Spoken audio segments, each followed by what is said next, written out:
இன்ஃபோடெயின்மெண்ட்டுக்கு மீண்டும் வரவேற்கிறோம். இன்று நாம் அமெரிக்க வரலாற்றில் மிகவும் பேய் பிடித்த வீடுகளில் ஒன்றை பற்றி ஆழமாக விவாதிக்கிறோம். ஒருமுறை அழுகைக்குள் நுழைந்தால் அது திரும்ப திரும்ப வராது என்று உள்ளூர்வாசிகள் கூறுகிறார்கள். நீங்கள் தயாரா? போகலாம். அயோவாவில் உள்ள வில்லிஸ்கா என்ற சிறிய நகரத்தில் ஒரு நூற்றாண்டுக்கும் மேலாக தீர்க்கப்படாமல் இருந்த ஒரு கொடூரமான குற்றத்தின் கொடூரமான நினைவூட்டலாக ஒரு வீடு உள்ளது.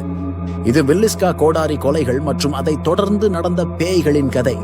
ஜூன் 9 இரவு 1912 ஜோசியா மற்றும் சாரா மூர் அவர்களது 4 குழந்தைகளான ஹெர்மன், கேத்தரின், பாய்ட் மற்றும் பால் மற்றும் வருகை தரும் 2 குழந்தைகளான லீனா மற்றும் எனா ஸ்டிலிங்கர் ஆகியோருடன் தேவாலய சேவையில் கலந்து கொண்டு படுக்கைக்கு சென்றனர்.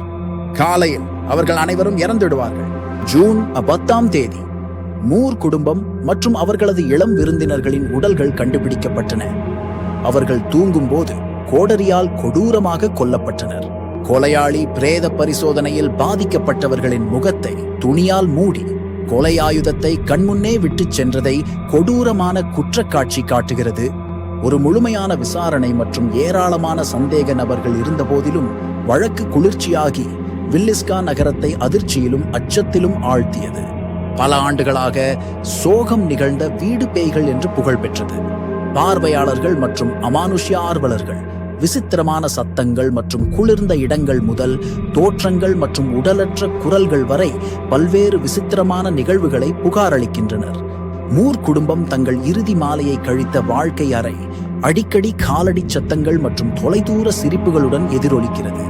குழந்தைகள் காணப்பட்ட படுக்கை அறைகளில் இளம் ஆவிகள் இன்னும் விளையாடுவதைப் போல பார்வையாளர்கள் சிரிப்பு மற்றும் சிறு கால்களின் படபடப்பு ஆகியவற்றை கேட்பதாக கூறுகின்றனர்.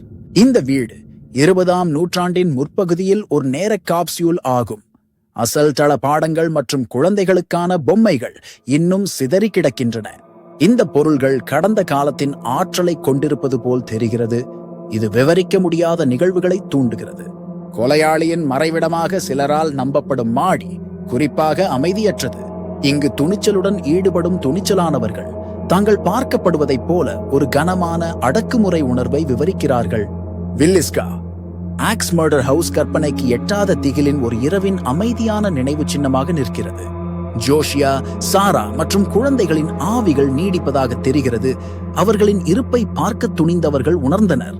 கொலையாளியின் அடையாளம் ஒரு மர்மமாக இருந்தாலும் வில்லிஸ்கா கோடாரி கொலைகளின் நீடித்த மரபு தெளிவாக உள்ளது.